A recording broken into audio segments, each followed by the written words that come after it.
అందరికీ వందనాలండి. అందరూ బాగున్నారనుకుంటున్నాను. ఆదికాండం నుండి ప్రతి పుస్తకాన్ని చదువుకుంటూ వివరించుకుంటూ వస్తున్నాం.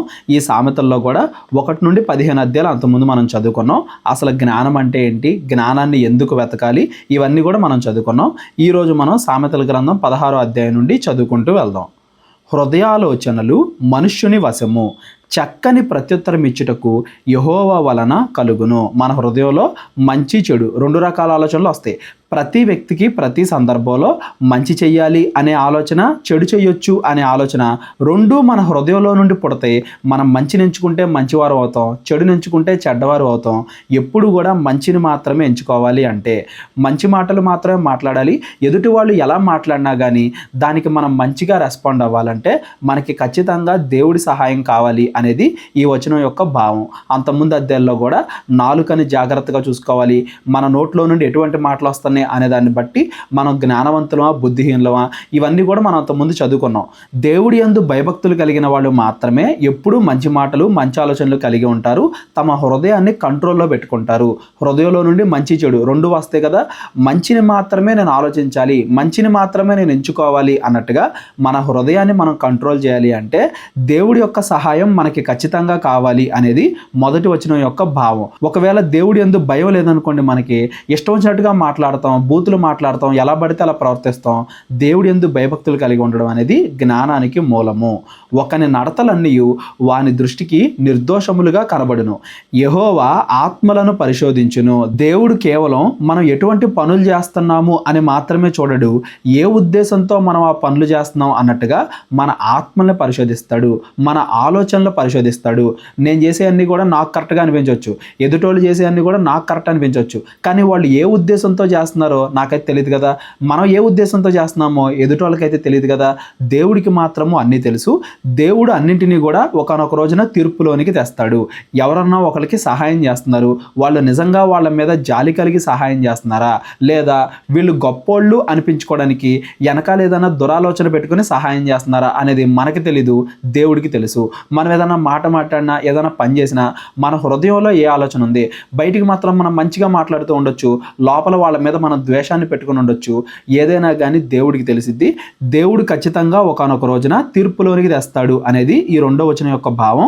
అలాగే మనం చేసే ప్రతిదీ కూడా కరెక్టే అనుకుంటా మనల్ని మనం మోసపుచ్చుకోకుండా ఒకసారి దేవుడు ఏం చెప్తున్నాడు చూడాలి, దేవుడి యొక్క ఆజ్ఞలు చదవాలి, దాన్ని బట్టి మన ప్రవర్తనని సరి చేసుకోవాలి అనేది కూడా దీని యొక్క భావం. నీ పనుల భారము యెహోవా మీద ఉంచుము, అప్పుడు నీ ఉద్దేశములు సఫలమగును. అంతకుముందు చదువుకున్న అనేక సామెతల్లో బద్ధకం లేకుండా పనిచేయండి, కష్టపడి పనిచేయండి, జ్ఞానం లేనివాడు సోమరిగా ఉంటాడు అని మనం చాలాసార్లు చదువుకున్నాం. మీరు కష్టపడండి, ఫలితాన్ని దేవుడికి వదిలేయండి. పనుల భారము యెహోవా మీద ఉంచుము అంటే మనం ఫస్ట్ కష్టపడాలి, ఫలితాన్ని దేవుడికి వదిలేయాలి. మనం కష్టపడితే దేవుడు మనల్ని ఖచ్చితంగా ఆశీర్వదిస్తాడు.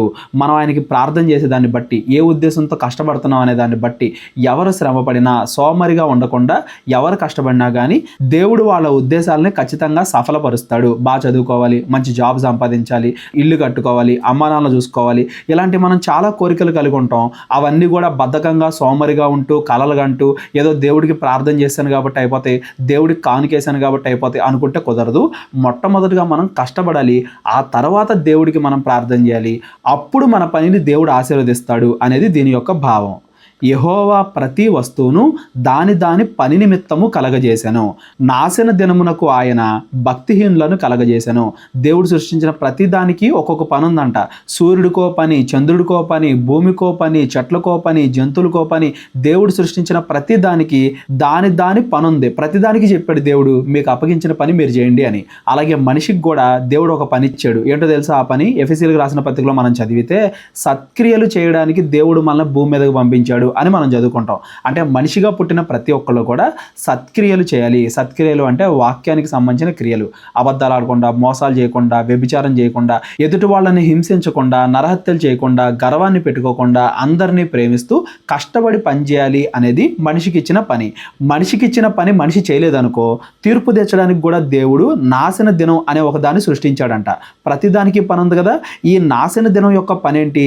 ఎవరైతే దేవుడు అప్పగించిన పని చేయరో వాళ్ళందరూ వాళ్ళందరినీ కూడా నరకంలో పడేయడం అనేది ఈ నాశన దినం పని. అంటే తీర్పు సమయాన్ని ఇక్కడ అలంకార రూపంగా చెబుతున్నారు.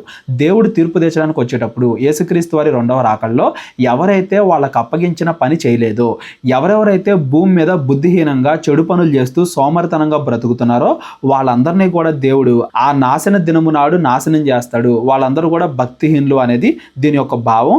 చెడ్డవాళ్ళని శిక్షించడానికే దేవుడు ఒకానొక రోజును సృష్టించాడు, నాశన దినం. ఆ నాశన దినానికి ఆయన పెట్టిన పనే చెడ్డవాళ్ళని శిక్షించడం. ఆలోపే మనం మారాలి, ఆలోపే మనకిచ్చిన పని మనం పూర్తి చేయాలి. దానికి ప్రకృతే మనకి బెస్ట్ ఎగ్జాంపుల్. సూర్యుడు, చంద్రుడు అవి ఏ టైంలో రావాలి, ఏ టైంలో వెళ్ళిపోవాలి. భూమి ఎక్కడ తిరగాలి, ఎంత స్పీడ్తో తిరగాలి, ఎప్పుడెప్పుడు తిరగాలి. దేవుడు సృష్టించిన ప్రతిదీ కూడా వాటి వాటి కాలాలను కరెక్ట్గా పాటిస్తున్నాయి, వాటి పనులని కరెక్ట్గా చేస్తున్నాయి. మరి దేవుడు ప్రేమగా నా కుమారులు అంట సృష్టించుకున్నాడు కదా మనల్ని. మనం చేస్తున్నామా దేవుడు మనకు అప్పగించిన పని? ప్రకృతి మొత్తం దేవుడు అప్పగించిన పని చేస్తుంది. ఆయన కుమారులైన మనము ఆయన అప్పగించిన పని చేస్తున్నామా? ఒకవేళ చేయకపోతే మనల్ని నాశనం చేయడానికి కూడా దేవుడు ఒక దినాన్ని సృష్టించాడు అనేదాన్ని అలంకార రూపంగా ఈ 4వ వచనంలో చెబుతున్నారు.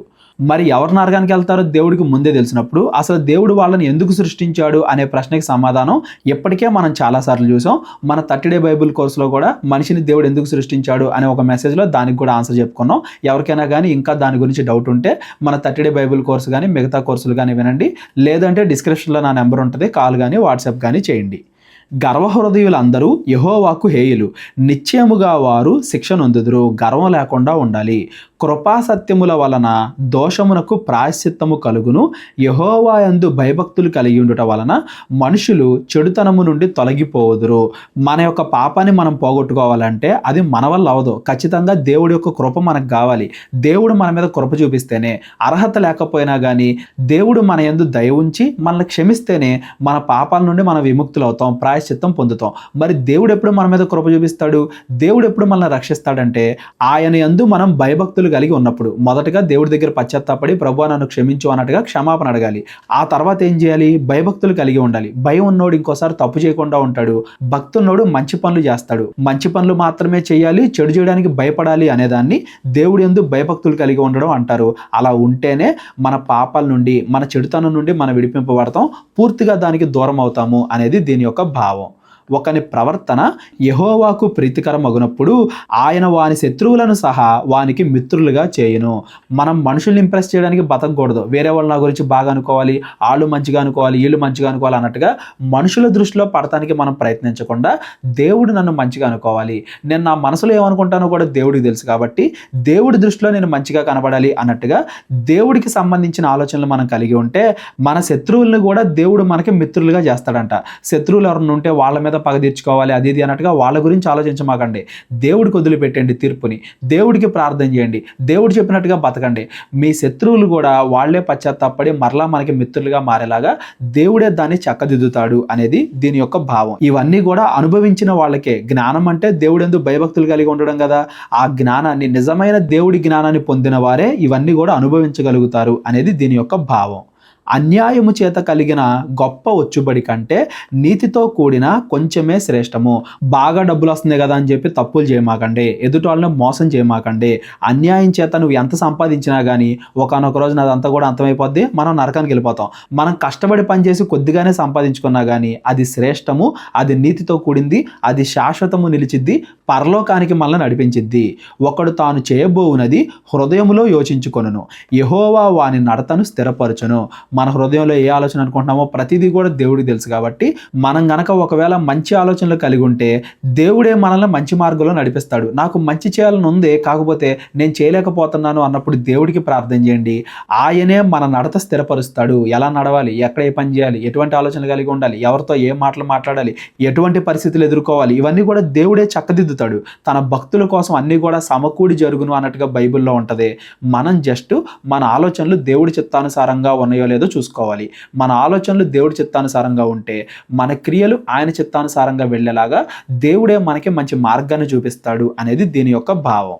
దేవోక్తి పలుకుట రాజు వశము, న్యాయము విధించుట యందు అతని మాట న్యాయము తప్పదు. ఈ 10వ వచనం నుండి రాజు యొక్క బాధ్యతల గురించి మనం చదువుకుంటాం. ఇక్కడ రాజు అనగానే ఈ సామెతల పుస్తకాన్ని రాస్తున్న సొలొమోను గారు, అలాగే తన తర్వాత రాజులు కాబోయే తర్వాత తరాల వాళ్ళకు కూడా సొలొమోను గారు జ్ఞానాన్ని బోధిస్తున్నారు. ఇలా ఉండాలి, ఇలా ఉండాలి, రాజు ఇలా ఉండాలి, ఇలా చేయాలి అన్నట్టుగా రాజు గురించి ఇక్కడ సొలొమోను గారు మాట్లాడుతున్నారు. అని దాని అర్థం దేవోక్తి పలకాలి. దేవుడు ఏదైతే చెప్తాడో అది మాత్రమే రాజులు ఫాలో అవ్వాలి. ఆ కాలంలో రాజులు మేమే దేవుళ్ళు అన్నట్టుగా ఇష్టం వచ్చినట్టుగా ఉండేవాళ్ళు. ఇజ్రాయేల్ రాజులు అలా ఉండకూడదు. నిజమైన దేవుడు ఏదైతే చెప్తాడో ప్రజలకి అదే చెప్పాలి. రాజు అనే వ్యక్తి రాజు ప్లేస్లో సొలొమోన్ని పెట్టుకుంటే నేను నిజమైన దేవుడి మాటలే చెప్పాలి, నా ఇష్టానుసారంగా కాదు అన్నట్టుగా ఒక పక్కన తను గద్దించుకుంటున్నాడు. అలాగే తర్వాత రాబోయే రాజులకు కూడా సొలొమోను గారు బోధిస్తున్నారు అనేది ఇక్కడ నుంచి ఈ 10వ వచనం నుండి మనం గమనించాలి. న్యాయము విధించుట యందు అతని మాట న్యాయము తప్పదు. తప్పదు అంటే తప్పకూడదు. దేవుడు ఏదైతే న్యాయం అని చెప్తాడో దాని ప్రకారంగానే న్యాయం తీర్చాలి. మన ఇష్టానుసారంగా మనం ప్రవర్తించకూడదు. న్యాయమైన త్రాసును తూనిక రాళ్లును యెహోవా యొక్క ఏర్పాటులు సంచిలోని గుండ్లన్నీ ఆయన నియమించెను. దీని ఉద్దేశం ఏంటంటే న్యాయంగా తీర్పు తెచ్చాలి. వ్యాపారమైన న్యాయ వ్యవస్థ అయినా ఏదైనా కానీ న్యాయంగా ఉండడమే దేవుడి యొక్క ఏర్పాటు. రాజుల కాలంలో తీర్పు తీర్చేవాళ్ళు కదా, దేవుడి యొక్క న్యాయం ప్రకారంగా తీర్పు తీర్చాలే కానీ మీకు ఇష్టం వచ్చినట్టుగా కాదు అనేది ఇక్కడ సొలొమోను గారు చెబుతున్నారు. ఆ కాలంలో రాజులు రాజ్యాలు ఎలా ఉండేవి అనేదానికి మిగతా దేశాలకి ఇజ్రాయెల్ దేశానికి చాలా తేడా ఉంది. ఇజ్రాయెల్ దేశంలో రాజులు అనేవాళ్ళు కేవలం రాజులే, దేవుళ్ళు కాదు. దేవుడు చెప్పినట్టుగా రాజులు ప్రవర్తించాలి. దేవుడి యొక్క ధర్మశాస్త్రాన్ని రాజ్యంలో అప్లై అయ్యేలాగా రాజులు చూడాలి. అది ఇజ్రాయేలుకు ఉన్న నిబంధన. అలా కాకుండా మిగతా రాజ్యాలన్నింటిలో ఎలా ఉండేదంటే రాజే దేవుడు అన్నట్టు రాజును పూజించేవాళ్ళు. రాజు మంచి చెప్పినా చెడు చెప్పినా రాజే చెప్తే అదే. రాజు కావాలంటే ప్రజలను చంపేయచ్చు, రాజు కావాలంటే అన్యాయంగా తీర్పు తీర్చొచ్చు, రాజు కావాలంటే ఏదైనా చేయొచ్చు అన్నట్టుగా చుట్టుపక్కల దేశాల్లో ఉండేది. ఇజ్రాయెల్ రాజులు కూడా అప్పుడప్పుడు తప్పులు చేసినప్పుడు దేవుడు వాళ్ళని శిక్షించాడు అని చెప్పి మనం రాజుల గ్రంథాల్లో దినవృత్తాంతాల గ్రంథాల్లో చదువుకున్నాం. రాజు అనే వ్యక్తి లేకపోతే అధికారి, ప్రజలందరి మీద అధికారి ఎవరైతే ఉంటారో అతడు న్యాయంగా తీర్పు తీర్చాలి, దేవుడి యొక్క మాటలు మాత్రమే చెప్పాలి అనేది ఈ వచనాల యొక్క భావం. రాజులు దుష్టక్రియలు చేయుట హేయమైనది, నీతి వలన సింహాసనము స్థిరపరచబడును. మీరు అదే పదవిలో ఉండాలి అంటే నీతిగా నడుచుకోండి. ఒకవేళ మీరు చెడ్డ పనులు చేస్తే దేవుడు మీ యొక్క రాజ్యాన్ని మీ దగ్గర నుండి తీసేయచ్చు. మీ రాజ్యం మీ సింహాసనం స్థిరపడాలంటే నీతిగా ప్రవర్తించండి, తప్పు చేయకండి అని ఇక్కడ సొలొమోను గారు బోధిస్తున్నారు. మనం రాజుల గ్రంథాల్లో చదువుకున్నాం. ఏ రాజులకి దేవుడు ఎలా తీర్పు తెచ్చాడు, వాళ్ళు మంచిగా ఉన్నప్పుడు దేవుడు ఎలా ఆశీర్వదించాడు, ఇవన్నీ కూడా మనం రాజుల గ్రంథాల్లో చదువుకున్నాం. అవన్నీ కూడా మీకు గుర్తున్నాయి అని నేను అనుకుంటున్నాను. నీతిగల పెదవులు రాజులకు సంతోషకరములు, యథార్థవాదులు వారికి ప్రియులు. రాజులు అలాంటి వాళ్ళనే తమ దగ్గర పెట్టుకోవాలి. దేవుడి చిత్తానుసారంగా నీతి న్యాయాల ప్రకారంగా నడిచే వాళ్ళనే తమ చుట్టుపక్కల పెట్టుకోవాలి అన్నట్టుగా రాజులకి. రాజు అనగానే కేవలం రాజు అనే కాదండి, ఈ కాలంలో అధికారులుగా ఎవరన్నా ఉన్నా కానీ, వాళ్ళ అధికారిగా ఉండి వాళ్ళ కింద పనిచేసే ఎంప్లాయీస్ ఎంతమంది ఉన్నా కానీ మనం కూడా న్యాయం ప్రకారంగా తీర్పు తెచ్చాలి. దేవుడి చిత్తానుసారంగా ప్రవర్తించాలి. నీతి న్యాయంగా యథార్థవంతంగా మాట్లాడే వాళ్ళనే మనం నమ్మాలి, మన చుట్టుపక్కల పెట్టుకోవాలి. అంతేగాని ఎదుటి వాళ్ళ మీద చాడీలు చెప్పేవాళ్ళు, వాళ్ళకి వీళ్ళకి మధ్యలో గొడవలు పెట్టేవాళ్ళు, అలాంటి వాళ్ళని అధికారులు దూరంగా పెట్టాలి అనేది ఈ వచనాల యొక్క భావం. రాజు క్రోధము మరణదూత, జ్ఞాని అయిన వాడు ఆ క్రోధమును శాంతిపరచును. రాజుకి ఏదైనా కోపం వస్తే అది రాజ్యం మొత్తాన్ని తప్పుగా నడిపించే అవకాశం ఉంటుంది. కాబట్టి రాజు తీసుకునే నిర్ణయం బట్టే కదా ప్రజలు నడుస్తూ ఉంటారు. రాజ్యం మొత్తం కూడా పాపలో పడిపోయే అవకాశం ఉంటుంది. కాబట్టి రాజు యొక్క కోపాన్ని చల్లార్చే విధంగా జ్ఞానులైన వాళ్ళు రాజు చుట్టూ ఉండేలాగా రాజు జాగ్రత్త తీసుకోవాలి. రాజు ముందుగానే తన సింహాసనంలో ఎవరిని పెట్టుకున్నా కానీ ఇతని కోపాన్ని చల్లార్చే విధంగా మంచి సమయాల్లో మంచి ఆలోచనలు ఇచ్చేలాగా ఆలోచనకర్తలు ఉండేలాగా అలా చూసుకోవాలి అనేది దీని యొక్క భావం. ఇలా లేకుండా చుట్టుపక్కల చెడ్డవారిని పెట్టుకుని ఆ రెహబాము యెరోబాముల కాలంలో ఏం జరిగిందో ఇవన్నీ కూడా మనం చదువుకున్నాం కదా. ఆ రాజుల గ్రంథాల్లో చదివినవన్నీ కూడా ఇక్కడ గుర్తుండాలి. రాజు ఎలా ప్రవర్తించాలి అనే దాన్ని సొలొమోను గారు ఇక్కడ బోధిస్తున్నారు అని దాని అర్థం. రాజుల ముఖ ప్రకాశం వలన జీవము కలుగును, వారి కటాక్షము కడవరి వానమబ్బు. రాజులకి ఆ కాలంలో అంతంత అధికారాలు ఉండేవి. అందుకే మీ చుట్టుపక్కల జ్ఞానులను పెట్టుకోండి, మీ కోపాన్ని చల్లార్చే వారిని పెట్టుకోండి, మీరు దేవోక్తిని దేవుని యొక్క న్యాయాన్ని పాటించండి అన్నట్టుగా రాజులకి ఇన్ని సూచనలు ఇచ్చారు సొలొమోను గారు. రాజులనే కాదు, ఈ కాలంలో ఉన్న అధికారులు కూడా వాళ్ళ కింద కూడా మరలా ఎంప్లాయీస్ ఉంటారు. కాబట్టి మీరు జాగ్రత్తగా ఉండండి, నీతిగా ప్రవర్తించండి. మీరు తీసుకునే నిర్ణయాల వల్ల ఎదుటి వాళ్ళు బాధపడకుండా అన్యాయానికి గురవకుండా చూసుకోండి అనేది ఈ వచనాల యొక్క భావం. అపరంజిని సంపాదించుట కంటే జ్ఞానము సంపాదించుట ఎంతో శ్రేష్టము. బంగారం కంటే జ్ఞానం విలువైంది. జ్ఞానాన్ని వెతకండి, వెండి బంగారాల కన్నా జ్ఞానాన్ని వెతకండి అని చెప్పి మనం సామెతల గ్రంథం మొదటి 9 అధ్యాయాల్లో చదువుకున్నాం. అదే ఇక్కడ మరలా చెబుతున్నారు. వెండిని సంపాదించుకున్నట కంటే తెలివిని సంపాదించుట ఎంతో మేలు. వెండి, బంగారం లేకపోతే ఈ కాలంలో డబ్బు, వీటికంటే కూడా జ్ఞానాన్ని సంపాదించుకోవడానికి మీరు ఎక్కువ సమయాన్ని కేటాయించండి అనేది దీని యొక్క భావం. రోజులో 24 గంటల్లో మనం ఎంత సమయాన్ని డబ్బు సంపాదించుకోవడానికో, బంగారాన్ని సంపాదించుకోవడానికో వాడుతున్నాము, ఎంత సమయాన్ని జ్ఞానాన్ని సంపాదించుకోవడానికి వాడుతున్నాము, దేవుడి జ్ఞానం నేర్చుకోవడానికి ఎంత సమయాన్ని మనం కేటాయిస్తున్నాము అనేది మనల్ని మనం పరీక్షించుకోవాలి. వాటికంటే ముఖ్యంగా దీన్ని వెతకండి. దేవుడి యందు భయభక్తులు కలిగి ఉండండి. ఎందుకంటే అవన్నీ కూడా ఒకానొక రోజున పోతాయి. దేవుడి యందు భయభక్తులు మాత్రమే నిత్యము నిలుస్తాయి, నిత్య మార్గానికి మనం నడిపిస్తాయి అనేదాన్ని దీన్ని బట్టి మనం జ్ఞాపకం చేసుకోవాలి. చెడుతనము విడిచి నడుచుటయే యథార్థవంతులకు రాజమార్గము. తన ప్రవర్తన కనిపెట్టువాడు తన ప్రాణమును కాపాడుకొనును. మనం గనక పరలోకానికి వెళ్ళాలి అంటే, రాజమార్గము అంటే ఎక్కడికి? పరలోకానికి మనం వెళ్ళాలి అంటే ఎప్పటికప్పుడు నేను మంచి చేస్తున్నానా చెడు చేస్తున్నానా అని చెప్పి మన ప్రవర్తనని మనం సరిచూసుకోవాలి. బైబిల్ అంతా కూడా ఎందుకు అంటే, మనం తప్పు చేస్తున్నామో మంచి చేస్తున్నామో మనకి తెలియజేయడానికి. ప్రతిరోజు కూడా బైబిల్ చదవండి అని ఎందుకు అంటామంటే, రోజంతా కూడా మనం మంచి చేసామో చెడు చేసామో, మంచిగా ప్రవర్తించామో చెడ్డగా ప్రవర్తించామో బైబిల్ మనకి తెలియజేసిద్ది. బైబిల్ ద్వారా మనల్ని మనం పరీక్షించుకోవాలి. ఎవరైతే తను తాను పరీక్షించుకుంటున్నాడో, తన ప్రవర్తనని కనిపెట్టుకుని పరీక్షించుకుంటాడో, ఏదైనా చెడు ఉంటే దాన్ని మానేసుకుంటాడో, చెడు కనబడితే వెంటనే మనం తీసేయాలి. రేపొద్దున తీసేస్తాను, ఎల్లుండి తీసేస్తాను, ఇంకా కాసేపు చెడు చేసి కొంత డబ్బు సంపాదించుకొని లేదా చెడు పనుల ద్వారా ఇంకాసేపు ఆనందపడి ఆ తర్వాత చెడును వదిలేస్తాను అన్నట్టుగా కొంతమంది ఆలోచిస్తూ ఉంటారు. ఏముందులే, ఇది యవ్వన కాలం కదా, కాసేపు ఆనందపడాలి, ఇంకాసేపు ఇలా చేయాలి, ముసలోళ్ళు అయిపోయిన తర్వాత అప్పుడు దేవుడిని నమ్ముకోవచ్చులే అన్నట్టుగా చాలామంది ఇప్పుడు చెడు చేస్తూనే ఉంటారు. అలా కాకుండా ఎప్పటికప్పుడు తమను తాము పరీక్షించుకునేవాళ్ళు. ఎక్కడ చిన్న చెడు కనబడినా కానీ దాని నుండి పక్కకు వచ్చేవాళ్ళు, దాన్ని వాళ్ళలో నుండి తీసేసుకునేవాళ్ళు. అలా ఎప్పటికప్పుడు తమ హృదయాన్ని ఎవరైతే శుద్ధి చేసుకుంటూ ఉంటారో వాళ్ళ ప్రాణమే కాపాడబడిద్ది. అంటే వాళ్ళు మాత్రమే పరలోకానికి వెళ్తారు అనేది దీని యొక్క భావం. నాశనమునకు ముందు గర్వము నడుచును, పడిపోవుటకు ముందు అహంకారమైన మనస్సు నడుచును. నాకే బాగా తెలుసు, నాకే అన్నీ ఉన్నాయి, నీకంటే నేనే గొప్పవాడిని అన్నట్టుగా గర్వంతో అహంకారంతో మనం నడుస్తున్నామంటే నాశనానికి మనం బాగా దగ్గరగా ఉన్నాం, నరకానికి వెళ్ళిపోతాం అని దాని అర్థం. కొంతమంది బాగా డబ్బున్నోళ్ళు పేదవాళ్ళను ముట్టుకోవడానికి కూడా భయపడతా ఉంటారు, గర్వంతో వాళ్ళని దూరం పెడతా ఉంటారు. అటువంటి వాళ్ళందరూ కూడా నరకానికి, నాశనానికి చాలా దగ్గరలో ఉన్నారు. నాశనానికి ముందు గర్వం నడిచిద్ది అనేది దీని యొక్క భావం. గర్విష్ఠులతో దోపిడీ సొమ్ము పంచుకొనుట కంటే దేన మనస్సు కలిగి దీనులతో పొత్తు చేయుట మేలు. డబ్బు లేకపోయినా పర్లేదు, మీరు తప్పు చేయకండి. పేదవాళ్లతో సహవాసం చేసినా పర్లేదు, మీరు పరలోకానికి వెళ్ళే అవకాశం ఉంటుంది. కానీ అలా కాకుండా మీరు నేను తప్పు చేసినా కానీ డబ్బు సంపాదించుకోవాలి అన్నట్టుగా యువత కొంతమంది దొంగతనాలు చేస్తూ ఉంటారు, ఎదుటి వాళ్ళను మోసాలు చేస్తూ ఉంటారు. ఈ మధ్య సైబర్ స్కాములు బాగా ఎక్కువైపోయినాయి. అలా మోసాలు చేసేవాళ్ళు ఎక్కువ మంది చదువుకున్న వాళ్ళు యువతే ఉంటున్నారు.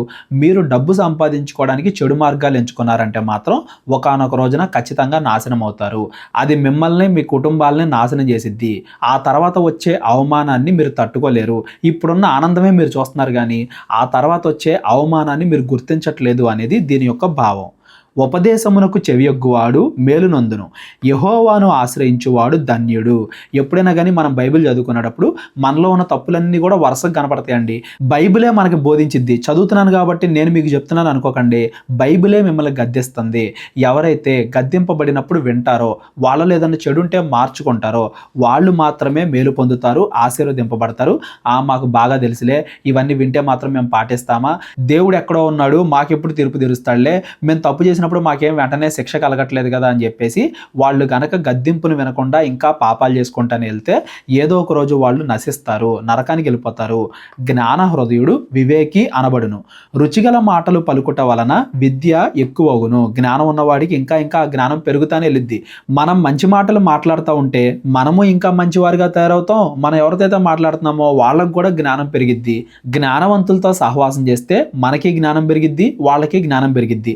వాళ్ళు జ్ఞానులు, వివేకులు అని ఈ లోకంలో పిలవబడకపోవచ్చు కానీ యేసుక్రీస్తు వారి తీర్పు సమయంలో మాత్రం ఎవరు జ్ఞాని, ఎవరు బుద్ధిమంతుడు, ఎవరు బుద్ధిహీనుడు అనేది క్లియర్ కట్గా అందరికీ తెలిసిపోద్ది. కొన్ని డిగ్రీలు బాగా డబ్బులు ఉన్నోళ్ళు కూడా నరకానికి వెళ్ళిపోయి వాళ్ళు బుద్ధిహీనులుగా పిలవబడవచ్చు. దరిద్రులుగా ఉన్న వాళ్ళు కూడా మంచిగా బ్రతికి వాళ్ళు జ్ఞానవంతుల్లాగా పరలోకానికి వెళ్ళొచ్చు. మనం ఎంత సంపాదించాం, ఎంత చదువుకున్నాం అనే దాన్ని బట్టి కాదు కానీ మన ప్రవర్తన ఎలా ఉంది, దేవుడి యందు మనం భయభక్తులు కలిగి ఉన్నామా లేదా అనే దాన్ని బట్టి మనం జ్ఞానవంతులమా కాదా అనేది ఉంటుంది అనేదాన్ని మనం గమనించాలి. ఎక్కడ జ్ఞానం అని కనబడినా కానీ జ్ఞానం అంటే దేవుడి యందు భయభక్తులు కలిగి ఉండడం, దేవుడి మాటల్ని మనం నేర్చుకోవడం. అలా నేర్చుకోవడం వల్ల ఇంకా ఇంకా మనకి జ్ఞానం పెరిగిద్ది అనేది దీని యొక్క భావం. ఆదికాండం నుండి ఇప్పుడు దాకా విన్నవాళ్ళు ఒకసారి ఆలోచించండి. ఇంత బైబిల్ మనం చదివాం, దేవుడు మనకి ఎంత జ్ఞానాన్ని ఇచ్చాడు. ఎవరన్నా ఏదైనా చెప్పినప్పుడు వాళ్ళు తప్పు చెబుతున్నారా మంచి చెబుతున్నారా అని మనం ఇప్పుడు చెప్పగలుగుతున్నాం ఈజీగా. ఎందుకంటే దేవుడు మనకు ఆ జ్ఞానాన్ని ఇచ్చాడు. ఈ జ్ఞానం ఇంకా పెరుగుతానే వెళ్ళిద్ది కానీ తగ్గదు అనేది కూడా మనం గమనించాలి. తెలివిగల వానికి వాని తెలివి జీవపు ఓట, మూడులకు వాని మూఢత్వమే శిక్ష. జీవపు ఓట అంటే ఎప్పటికప్పుడు ఆ ఓటలో నుండి నీళ్ళు వస్తానే ఉంటాయి అన్నట్టుగా జ్ఞానం అనేది పెరుగుతానే వెళ్ళిద్ది, తెలివి అనేది పెరుగుతానే వెళ్తుంది. ఒక పక్కన దానికి అంతం ఉండదు, ఆల్రెడీ సంపాదించుకున్నది తరిగిపోదు. ఇప్పుడు బ్యాంకులో ఏమైనా డబ్బులు ఉన్నాయనుకోండి, మనం వాడే కొద్దీ ఆ డబ్బులు తగ్గిపోతూ ఉంటాయి. కానీ జ్ఞానం అనేది మనం ఉపయోగించే కొద్దీ జ్ఞానం పెరుగుతానే వెళ్ళిద్ది కానీ తగ్గదు. అందుకే జీవపు ఓట అని ఉంది. అలా కాకుండా మూర్ఖులు అంటే కేవలం ఈ లోకం గురించి ఆలోచించేవాళ్ళు. ఏం చేసినా పర్లేదు, ఈ లోకంలో నేను ఆనందంగా ఉండాలి, నా తల్లిదండ్రులు ఏమైపోయినా పర్లేదు, నా కుటుంబం, నా భార్య, నా పిల్లలు ఎవరేమైపోయినా పర్లేదు, నేను మాత్రం నేను అనుకున్నదే చేస్తాను, ఎవరు చెప్పినా కానీ వినను, నేను ఆ చెడు పనులే చేస్తాను, చెడ్డవారితోనే సహవాసం చేస్తాను అన్నట్టుగా ఎవరైతే ఉంటారో వాళ్ళందరూ కూడా మూర్ఖులు, మూఢత్వం కలిగిన వాళ్ళు. వాళ్ళకి మరణమే శిక్ష. ఆ మూఢత్వమే వాళ్ళని శిక్షకు నడిపించిద్ది, నరకానికి నడిపించిద్ది అనేది దీని యొక్క భావం. ఇప్పుడే గుర్తించండి. అంతా అయిపోయిన తర్వాత అప్పుడు రియలైజ్ అవ్వడం వల్ల ఉపయోగం లేదు. ఇప్పుడే గుర్తించాలి, ఇప్పుడే మారు మనసు పొందాలి అనేది ఈ సామెతల పుస్తకం యొక్క భావం. జ్ఞానుని హృదయము వాని నోటికి తెలివి కలిగించును, వాని పెదవులకు విద్య విస్తరింపజేయును. జ్ఞానం ఇంకా ఇంకా పెరుగుతానే వెళ్ళిద్ది, తగ్గదు. ఇంపైన మాటలు తేనె పట్టు వంటివి, అవి ప్రాణమునకు మధురమైనవి, ఎముకలకు ఆరోగ్యకరమైనవి. అవి మన ఆత్మని మంచిగా ఓదారుస్తే, శరీరాన్ని కూడా ఆరోగ్యకరంగా ఉంచుతాయి. నాకు అది లేదు, ఇది లేదు, అది కావాలి, ఇది కావాలి అన్నట్టుగా లోకానుసారమైన ఆలోచనలే మనలో ఎప్పుడు ఉంటే మన ఆత్మ నాశనం అవుతుంది, మన ఆరోగ్యం కూడా దెబ్బతింటది. అలా కాకుండా దేవునిలో ఆనందపడండి. దేవుని జ్ఞానంలో అంత సంతోషం ఉంటుంది. ఆ దేవుని జ్ఞానం కలిగిన వారి నోటి నుండి వచ్చే మాటలు అంత తీయగా ఉంటే అవి మన ఆత్మీయ జీవితాన్ని కాపాడతాయి, మన శారీరక జీవితాన్ని, ఆరోగ్యాన్ని కూడా కాపాడతాయి అనేది దీని యొక్క భావం. ఒకని మార్గము వాని దృష్టికి యథార్థముగా కనబడును, అయినను తొదకు అది మరణమునకు చేరును. మనం కూడా ఇలాగే అనుకుంటున్నామేమో, జాగ్రత్తగా ఉండాలి. నేను మంచి చేస్తున్నాను, నాకు చెప్పడానికి మీరెవరో, నాకు తెలుసులే అన్నట్టుగా చాలామంది బతుకుతూ ఉంటారు. మీరు ఒకసారి ఇప్పుడున్న పరిస్థితిని కాకుండా చివరికి ఏమవుతారో ఆలోచించండి. అది తొదకు ఏమవుతుంది, మిమ్మల్ని నరకానికి చేరుస్తుందేమో, ఇప్పుడు మీరు కష్టపడింది ఉపయోగం లేకుండా పోతుందేమో, మీతో పాటే నశించిపోతుందేమో. ఇప్పుడే ఒకసారి ఆలోచించండి. ఇప్పుడెంత ఆనందంగా ఉన్నాము అనేది కాదు. సిగరెట్, మందు, డ్రగ్స్, వ్యభిచారం ఇవన్నీ కూడా ఆ సమయానికి ఆనందంగా అనిపించవచ్చు. ఇప్పుడు ఎంత ఆనందంగా ఉన్నాము అనేది కాదు. దీని అంతము ఏమవుతుంది, అవమానపడతామా, బాధపడతామా, లేకపోతే ఆనందంగా ఉంటామా అని అది చివరికి ఏమవుతుందో ఆలోచించండి. చివరి వరకు నిత్యము నిలిచేవి మాత్రమే మీరు చేయండి, చివరికి నరకానికి వెళ్ళిపోయే పనులు మీరు చేయకండి అనేది ఈ వచనం యొక్క భావం. కష్టము చేయు వాని ఆకలి వాని కొరకు వాని చేత కష్టము చేయించును, వాని కడుపు వాన్ని తొందర పెట్టును. మన పరిస్థితులు ఎలా ఉన్నాయో ఒకసారి చూడండి. ఇంట్లో పేదరికం ఉందా, ఇల్లు లేదా, లేదా తల్లిదండ్రులకు ఆరోగ్యం బాగాలేదా, మనం ఏమవ్వాలనుకుంటున్నాం, ఒకసారి మన పరిస్థితులు చూడండి. ఆ పరిస్థితులు మనల్ని మోటివేట్ చేయాలి. బాగా చదవాలి, మంచిగా అభివృద్ధి చెందాలి, నా కుటుంబాన్ని, నా తల్లిదండ్రుల్ని మంచిగా చూసుకోవాలి. ఇలాగా ఒకసారి మీ కుటుంబాన్ని చూసి కష్టపడండి. కొంతమంది సోమరిపోతులు ఉంటారు, వాళ్ళు ఎన్ని కష్టాల్లో ఉన్నా కానీ పనిచేయరు. వాళ్ళ తల్లిదండ్రులు ఎంత ఇబ్బంది పడుతున్నా కానీ ఇంకా సోమరిగానే ఉంటారు, కానీ కష్టపడి పనిచేయరు. ఇదిగో మీ పరిస్థితులు మిమ్మల్ని మోటివేట్ చేయాలి. కష్టపడి పనిచేసేలాగా, సోమరిగా ఉండకుండా మీ పరిస్థితులను చూసైనా కానీ మీరు మారండి అనేది ఈ 26వ వచనం యొక్క భావం. పనికి మాలిన వాడు కీడును తవ్వి పైకెత్తును, వాని పెదవుల మీద అగ్ని మండుచున్నట్టున్నది. పనికి మాలిన వాడు కష్టపడి పనిచేయడు, పైగా ఇంకా ఇంకా చెడు కార్యాలు చేస్తాడు, ఇంకా ఇంకా చెడ్డ పేరు తీసుకొస్తూ ఉంటాడు, తన జీవితాన్ని నాశనం చేసుకుంటాడు, తన కుటుంబానికి కూడా నాశనం చేసే చెడ్డ క్రియల్ని తవ్వి మరీ పైకి తీస్తాడంటే కావాలని కష్టాలను కొని తెచ్చుకుంటాడు అందని అర్థం. సోమరిపోతులు ఏమన్నా ఏమీ చేయకుండా ఉంటారా? సెల్ ఫోన్లకి బానిస అవుతారు, తాగుడికి బానిస అవుతారు, చెడు సహవాసాలకు బానిస అవుతారు. ఏదో ఒక రకంగా వాళ్ళు ఏం చేస్తారంటే, ఖాళీగా ఉన్నారు అంటే అపవాది లేనిపోని తలనొప్పులు, లేనిపోని శ్రమలు తీసుకొచ్చి పెట్టిద్ది. వాళ్ళు కష్టాన్ని తవ్వి పైకి తీస్తారు. వాళ్ళ యొక్క మాటలు ఎప్పుడు కూడా గొడవలు పెట్టే విధంగానే ఉంటాయి. ఇలాంటి వాళ్ళు ఎవరైనా ఏదైనా కుటుంబంలో ఉంటే ఆ కుటుంబంలో మనశ్శాంతి ఉండదు. ఇక నుండైనా కానీ మీరు జ్ఞానం లేని వారిగా ఉండకండి. ఇక నుండైనా కానీ మారు మనసు పొందండి. ఇక నుండైనా కానీ మంచిగా నడవండి అనేది ఈ వచనాల యొక్క భావం. మూర్ఖుడు కలహం పుట్టించును, కొండెగాడు మిత్రభేదము చేయును, బలాత్కారి తన పొరుగువాన్ని లాలన చేయును, కాని మార్గముల్లో వాన్ని నడిపించును. ఎప్పుడు కూడా గొడవలు పెడతారు. మనుషుల మధ్య గొడవలే ఉంటాయి గానీ సమాధానం ఉండదు. ఆ కుటుంబంలో తండ్రి కొడుకుల మధ్య, తల్లి కూతుల మధ్య కూడా గొడవలే ఉంటాయి గానీ సమాధానం ఉండదు. బలాత్కారులు అనగానే ఏదో బలవంతంగా చేస్తారని మనం అనుకుంటాం గానీ ఎదుటి వాళ్ళు బలవంతంగా మన చేత పాపం చేయించరు. కొద్ది కొద్దిగా మన చేత మోసం చేస్తారు. తెలియకుండా మనల్ని ఆ పాపంలో పడవేస్తారు. పొరుగువాన్ని లాలన చేయును అన్నది చూడండి. అంటే పాపం చేయడానికి మొదటగా మనల్ని ప్రేరేపిస్తారు. ఇది మంచిదే కదా, ఇది నీకు ఆనందాన్ని ఇచ్చేదే కదా అన్నట్టుగా చెడు సహవాసాలు, సిగరెట్లు, మందులు, డ్రగ్స్, వ్యభిచారం అన్నట్టుగా చెడ్డ పనులు మనకి లాలన చేస్తూ అలవాటు చేస్తారు. బలాత్కారులు అనగానే బలవంతంగా కాదు, ఏదో లాలన చేస్తూ మంచిది అన్నట్టుగా అలవాటు చేస్తారు. మొదట్లోనే మీరు దాన్ని గుర్తించండి.